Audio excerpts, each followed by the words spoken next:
El Barça y el Atlético de Madrid se quedan fuera de las semifinales de Champions tras 2 partidos muy decepcionantes. Lo analizamos en A Bote Pronto. Bueno, chicos, decepción absoluta y rotunda, categórica. No sé si hay más adjetivos, pero decepción, seguro.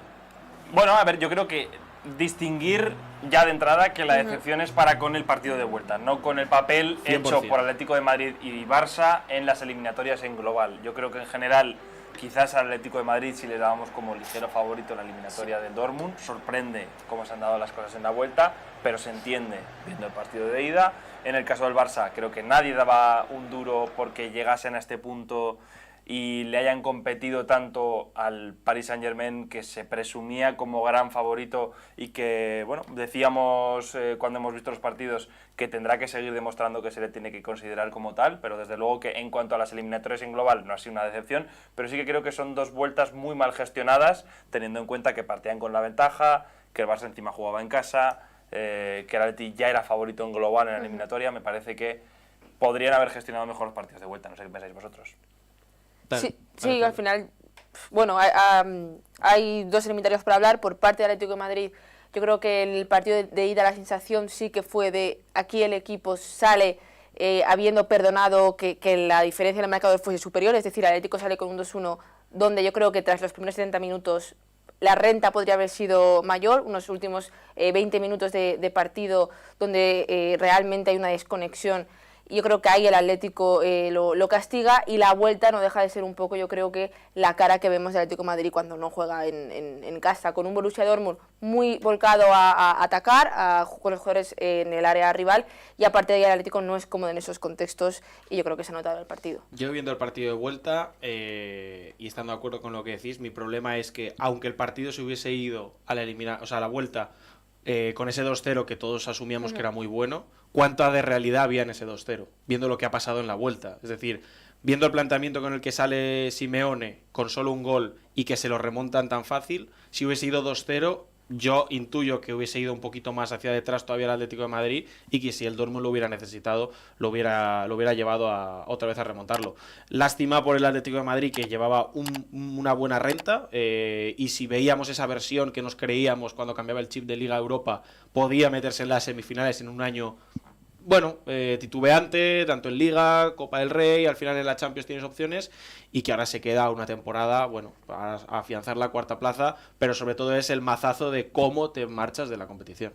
Sí, totalmente. Y sobre todo, Lucas, yo creo que teníamos con el Atlético de Madrid esa duda de, en la ida lo vimos, planteamiento propositivo, a llevar la iniciativa, a buscar al Dortmund, forzando errores, provocando goles que eran prácticamente regalos.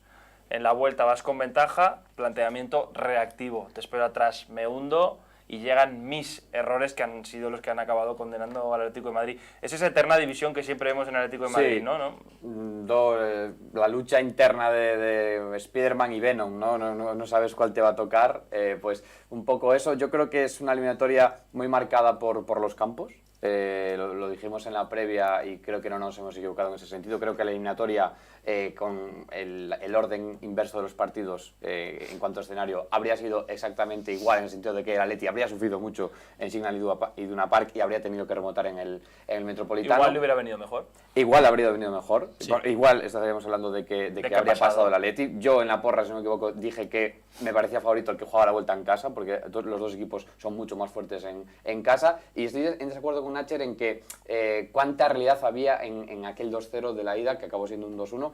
Yo creo que era muy real, es más, pudo haber sido un 3-0 porque el Dortmund regaló muchas pelotas, insistió mucho en el juego asociativo desde atrás, ahí el Atleti castigó muy bien, pero es que hoy no hemos visto ese Dortmund. Hoy el Dortmund, en cuanto veía que el Atleti salía a presionar, atacaba las espaldas de los centrales y carrileros, y por ahí estiraba mucho el equipo, y luego ya se establecía en campo contrario. Entonces, tampoco ha presionado mucho el Atlético de Madrid. Pero las 2 o 3 veces que lo intentaba en la primera parte, sobre todo, pelotazo largo, y el Dortmund había aprendido la lección. Yo al final creo que aquí son 2 caras de lo que es el Atlético de Madrid. Cuando el Atlético de Madrid, como vimos en el partido de ida, propone ir a presionar, hacerse fuerte en esos duelos, en esas segundas jugadas, buscar el equipo rival y no esperar más atrás, ahí el Atlético es ganador de esas jugadas. Sin embargo, en esta vuelta, que sí que es verdad que el Dortmund te obliga a ello y te ha obligado a ello, ¿no? Que es decir, el Dortmund iba a ir a por todo, y lo hemos visto como prácticamente todos los jugadores en campo rival. Ahí el Atlético, en esas situaciones de tener que defender más, de defender por acumulación, que no es su punto fuerte, o de tener que hacerse fuerte defensivamente, no destaca y ahí es cuando sufre. Por hacer un matiz sobre lo que he dicho antes, que igual se ha malinterpretado, no me refiero al partido, cómo se desarrolló, sino de cómo de buena era la renta del 2-0 para el Atlético de Madrid, viendo cómo desarrolla los partidos fuera de casa esta temporada. Es lo que quería decir. Evidentemente, esos 70 minutos fueron muy buenos del Atlético de Madrid. Total. Más allá de la eliminatoria, me parece que al final es son dos partidos que cristalizan mucho el momento en el que se encuentra el Atlético de Madrid a nivel de club, ¿no? En un eterno debate entre lo que fue el cholismo, que era un fútbol muy reactivo, muy de aguantar, muy de garra, muy de pelea, de soldados, por así decirlo, hablando rápido y mal, y ese nuevo Cholotaca, que incluso se había llegado a bautizar así, de fútbol más propositivo. Hoy lo hemos visto a ratos, bueno, pero al final el problema de todo es que en una eliminatoria no eres ni una cosa ni la otra. Total. No juegas a una o a la otra dependiendo de cómo te va el resultado, de cómo viene el viento, si a favor o en contra. Y creo que eso hace, bueno, me da la sensación de que el Atlético de Madrid se vuelve un equipo dubitativo, que no tiene muy claro cuál es su argumento a jugar, cuando antes, con el cholismo de antaño, el Atlético de Madrid tenía muy claro qué tipo de equipo era, qué tipo de equipo no era y a dónde había que buscar soluciones cuando venían mal dadas. Ahora, de repente, pues en esos momentos de crisis que en los cuartos de Champions o en eliminatorios de Champions surgen, yo no veo al equipo en consonancia, coherente, que sepa buscar soluciones, ¿no? Entonces me parece que son dos partidos que ejemplifican mucho el momento en el que se encuentra el Atlético de Madrid, a mitad de camino entre una cosa y la otra, y al final ni eres uno ni eres otro. Totalmente.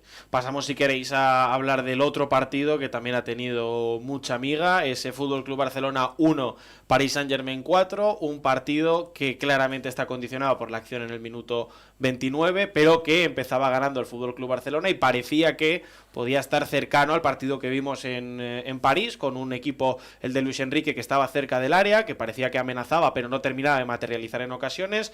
En la primera que tenía el Barça daba un golpe sobre la mesa, pero la acción de Ronald Araujo lo cambia todo y a partir de ahí, evidentemente, no se puede juzgar de la misma forma al equipo de Xavi cuando juega con un futbolista menos una hora de partido. Vimos un atisbo de lo que iba a plantear el Paris Saint-Germain, que ya no era, yo creo que buena señal para el Barça, un PSG protagonista, que como prometió Luis Enrique no iba a especular, que quería mucho el balón, que había hecho cambios interesantes en el 11, había entrado a Graf, que le ha dado, yo creo que mucho al equipo. El tener a Marquinhos de central, Lewandowski no ha sido tan protagonista en este partido y le ha costado mucho más en esos duelos individuales contra los centrales. Lo mismo ha sucedido con Barcola, que me parece que ha sido muchísimo más determinante que lo que fue Marco Asensio. No hemos visto a Mbappé en toda la eliminatoria, hay que decirlo. Hay que decirlo. Totalmente. Hablaremos del Paris Saint-Germain, pero vamos a empezar primero a hablar del Barça. No sé, Paula, tú, por ejemplo, cómo lo has visto. Creo que, aunque el Barça hubiera tenido a los 11 durante todo el partido en el campo, le hubiera costado aún así, ¿eh? Sí, o sea, yo creo que le hubiese costado, pero también creo que la película al menos hubiese sido muy distinta. Para mí un Barça que en la ida a mí personalmente me sorprendió mucho y sí que me pareció un partido de un equipo que realmente está capacitado para pasar a unas semifinales de Champions por lo que mostró, por el planteamiento de Xavi, por lo fuerte que se hizo a través de esos duelos con Lewandowski, de esas jugadas en largo, un planteamiento muy interesante y un Barça que a mí sí que me gustó mucho. Y aquí en la vuelta, bueno, me parece un poco complicado de juzgar, porque vas con uno menos prácticamente una hora de partido, pero la realidad es que pierdes la eliminatoria, era difícil además con un equipo con el PSG que tiene tanto poderío ofensivo. También hay errores individuales que no son propios un poco de este equipo, pero bueno, a mí si tuviese que valorar la eliminatoria a nivel global, no sé vosotros, a mí sí que me ha gustado este Barça y a mí me ha sorprendido lo que he visto del Barça. Desde luego ha sorprendido muchísimo, yo creo que nadie esperaba este papel del Barça. Ahí honor sobre todo por la ida, porque creo que fue francamente sorprendente. No obstante, en la vuelta, todavía por analizar ese partido que hemos visto hoy en caliente, el Barça ha ofrecido prácticamente, Lucas, un manual de cómo no gestionar un partido cuando estás con uno menos. Sí. Entradas a destiempo, errores individuales, jugadas a balón parado, que es casi donde se igualan las fuerzas, mal defendidas, egoísmo en ataque mal entendido que te lleva a desperdiciar ocasiones. O sea, es prácticamente el manual de lo que no hay que hacer cuando juegas con 10. Sí, o sea, en clave Barça yo creo que el aficionado culé hoy va a estar disgustado por la ilusión que se había generado en la ida, ¿no? Y más por cómo se da la derrota y porque además el Barça se pone 1-0, es cierto que en la única ocasión que tienen en el primer tramo de partido, pero bueno, que le da ese aire al equipo, se llega a poner con dos goles de ventaja en la eliminatoria, pero creo que si hablamos de la eliminatoria a nivel global, si hablábamos de que en el caso Borussia-Athletic estaba muy marcada por el campo, yo creo que la ida del Barça-PSG está muy condicionada por el 11 que plantea Luis Enrique, y es que viendo la vuelta que ha hecho Barcola, me parece increíble que no estuviese en la ida. Yo no sé qué motivo táctico había ahí, lo explicó en rueda de prensa, defendió que él veía entrenar a todos sus jugadores todas las semanas y que él decidía quién era el mejor para cada partido, pero viendo la ida con Kangin y con Marco Asensio de cara y viendo el partido de Barcola, que para mí ha sido el jugador determinante del PSG hoy, por encima de Ousmane Dembélé, que ha sido el que ha metido los goles, lo hemos dicho durante la retransmisión. Sí, yo coincido decisivo, contigo.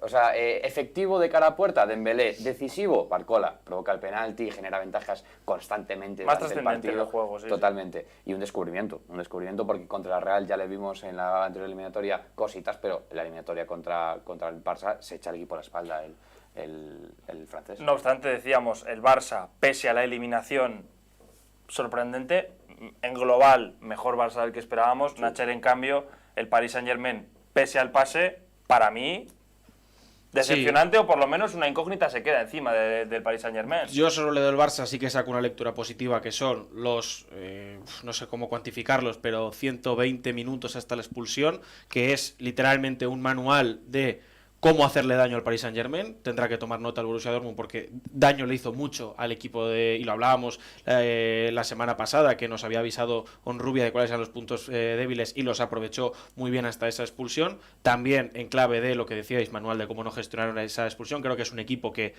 le falta ese callo en la competición, saber llegar a ese punto y estar tranquilo. Entonces, bueno, estoy de acuerdo, pero tampoco haría demasiada leña de ese árbol caído con el Fútbol Club Barcelona, viendo que se le ha puesto un contexto en el que no está acostumbrado a estos futbolistas. Quiero decir, que tiene el Barça ahora mismo. Bueno, a ver, también te digo que hay errores individuales cometidos por Lewandowski, Cancelo. Sí, eso 100%. Son futbolistas de primer nivel con mucha experiencia en Champions. El de Cancelo es verdad que es sospechoso habitual en este tipo de acciones. Precipitado. Estuvo a mí me ha parecido la acción de Cancelo que provoca el penalti sobre Dembélé, que luego marca Mbappé, es el último clavo sobre el ataúd del Barça. Literalmente. Pero, por ejemplo, la acción de Araujo, lo hemos comentado en directo, está ya al límite. Bueno, cuando juegas al límite a veces te quemas y ya está. Y luego Lewandowski en esa acción, que puede ser el empate con uno menos, me parece que es un futbolista que está sobrepasado por la situación que está viviendo en el partido, la recupera, ve qué tal, bueno, ya está.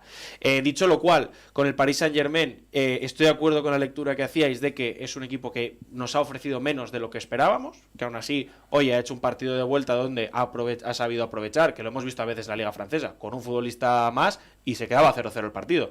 En este caso ha sabido aprovecharlo y pasar la eliminatoria, pero creo que, a pesar de que Mbappé no ha aparecido en la eliminatoria, creo que el cambio de los dos extremos de Dembélé y Barcola, desbordando constantemente, son claves para el partido de vuelta. Y sobre todo, Mbappé no aparece, pero me pasa un poco como con Erling Haaland. Me da la sensación de que, aunque no aparezca, es un futbolista que obliga a que los dos centrales estén muy pendientes de él todo el partido. Es decir, tener a Mbappé te condiciona como rival a tener que estar 100% pendiente por el futbolista que es. Puede que no aparezca, bueno, pero ya estás condicionando al rival, lo cual me parece importante, y creo que por ahí puede ir un poco también el planteamiento de Luis Enrique de sacarlo de la banda y meterlo directamente en el centro, porque sabe que es un futbolista con mucho gol y que tiene a dos futbolistas como Barcola y Dembélé, que lo hemos visto, que es un auténtico puñal para desbordar constantemente.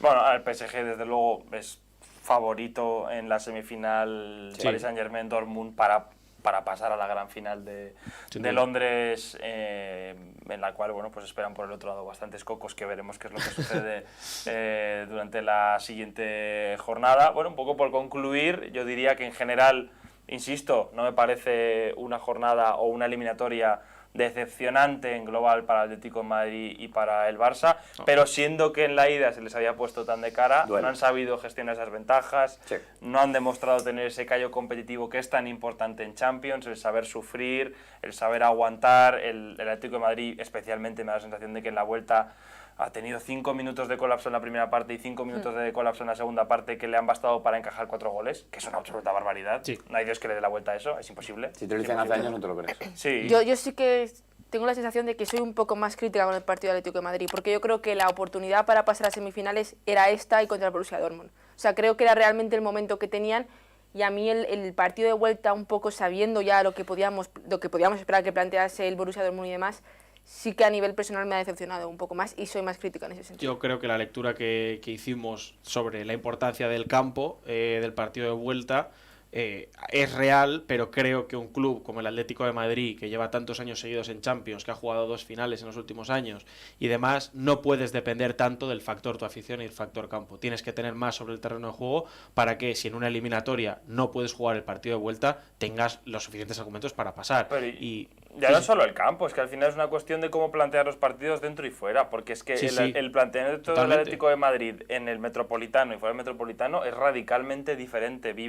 O sea, pero es un planteamiento de estar 30 metros más lejos de la portería contraria. Sí, que cuando hablamos del Atlético de Madrid en casa y fuera de casa es porque al final en casa el Cholo plantea unos partidos de un Atlético mucho más protagonista, de una línea defensiva mucho más arriba, un equipo que va a presionar, y sin embargo cuando es fuera de casa no vemos esa versión de la liga. No es una cuestión puramente anímica. No, claro que no. O sea, yo voy en todo, que no puede condicionarte tanto como club jugar fuera o por ejemplo, luego en la vuelta, perdona Lucas, que en la segunda parte, por ejemplo, me ha parecido un acierto los cambios que ha hecho el Cholo Simeone, sobre todo, por ejemplo, Correa le ayuda al equipo a ser mucho más vertical, ha aparecido entre líneas, ha confundido mucho la defensa del Dortmund porque no sabía qué hacer con él, si salir a perseguirle, de repente aparecía entre el central y el lateral, era un poco indetectable y me parece que ha sido un acierto.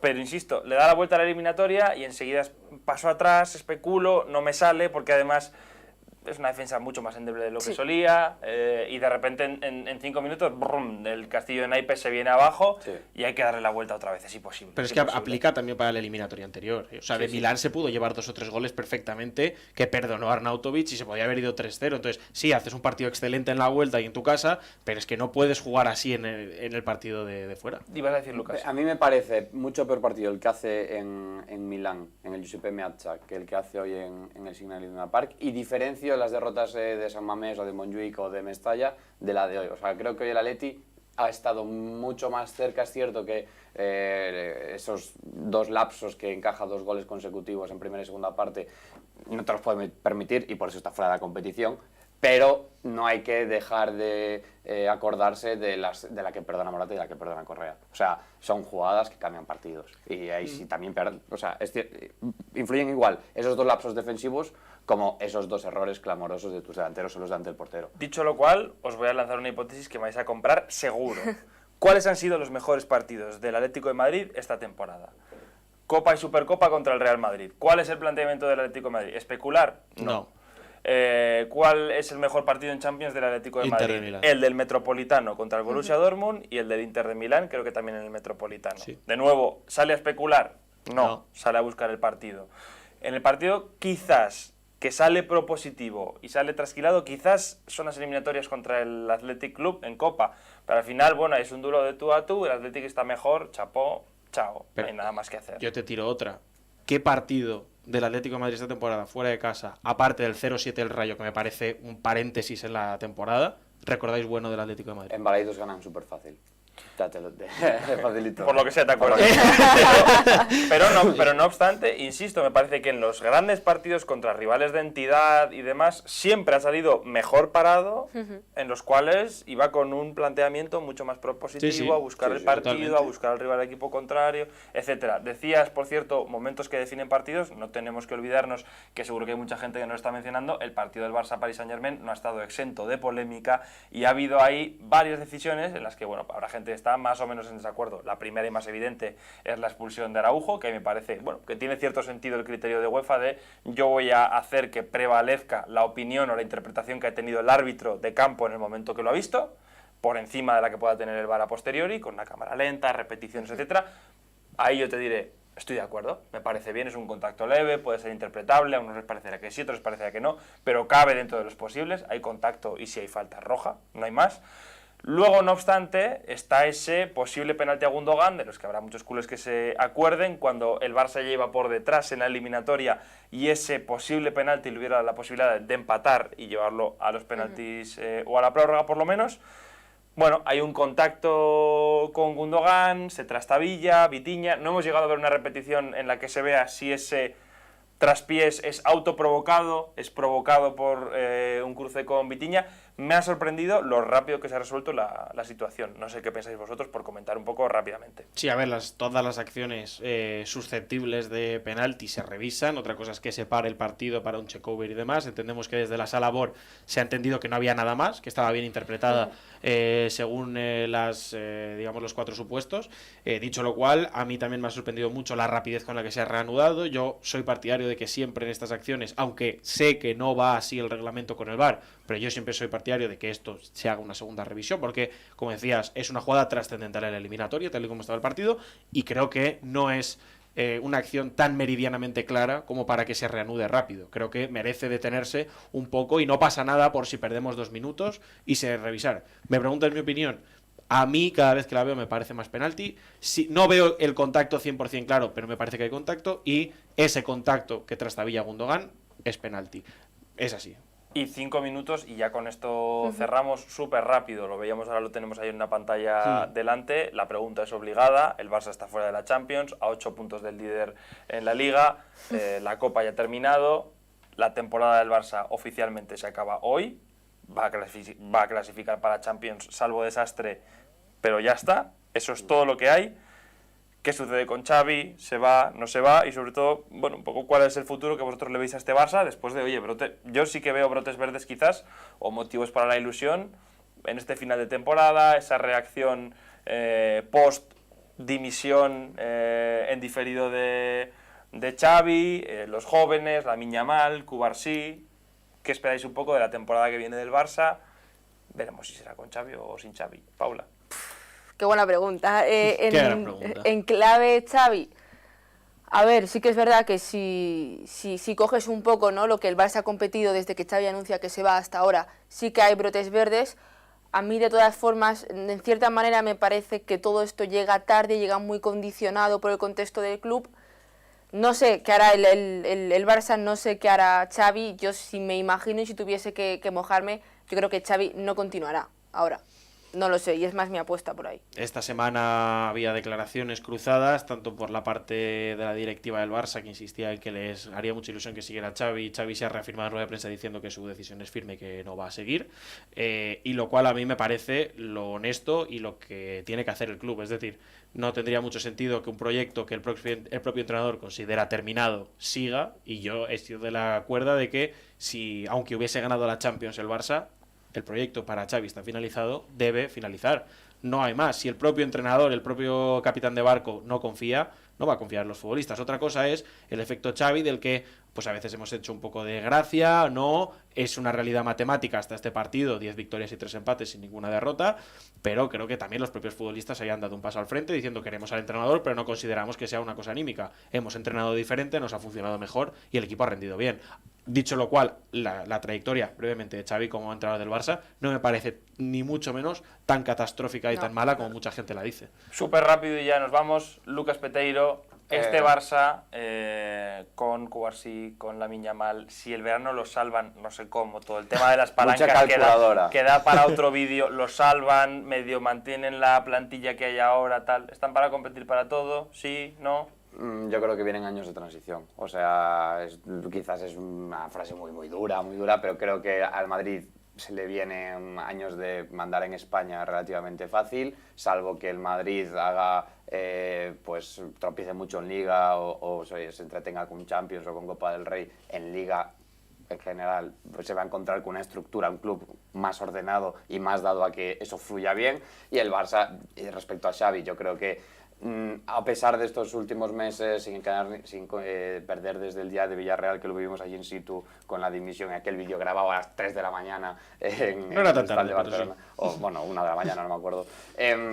Creo que Xavi no debe, o el barcelonismo no debe olvidarse de aquella sensación, y en el momento que estás en esa sensación, que luego se reconduzca ligeramente, Xavi sería un parche al propio Xavi en caso de seguir. Entonces, yo creo que... Bueno, y súper rápido... Por cerrar, simplemente, yo no estoy tan de acuerdo. O sea, yo creo que al final venimos de un Barça que, no recordemos, venía a ser campeón de Liga y que a principio de temporada, con las incorporaciones que había hecho de Gundogan, de Cancelo y demás, lo veíamos también como un equipo para pelear la Liga, y que además ha venido el hecho de que ha tenido por mucho tiempo a muchos jugadores lesionados. O sea, a mí no me parece un equipo de transición, creo que es un equipo hecho y un equipo al que se le puede exigir ya. Veremos qué es lo que le exige la próxima temporada. Hay opiniones para todo, desde luego es un debate abierto y que merecería desde luego otro vídeo. Lo que sí sabemos en el día de hoy es que Barça y el Atlético de Madrid dicen chau chau a sus temporadas europeas. El Atlético de Madrid todavía tendrá que competir esa cuarta plaza para entrar en la Champions en la próxima temporada, aunque lo tiene bien. El Barça prácticamente, salvo debacle, entrará seguro y por lo tanto se acaban casi aquí sus temporadas con un partido de vuelta decepcionante, unas eliminatorias que bueno, en general pues no han estado tan mal. Gracias por vernos como siempre y nos vemos pues como siempre en el próximo vídeo. Chao.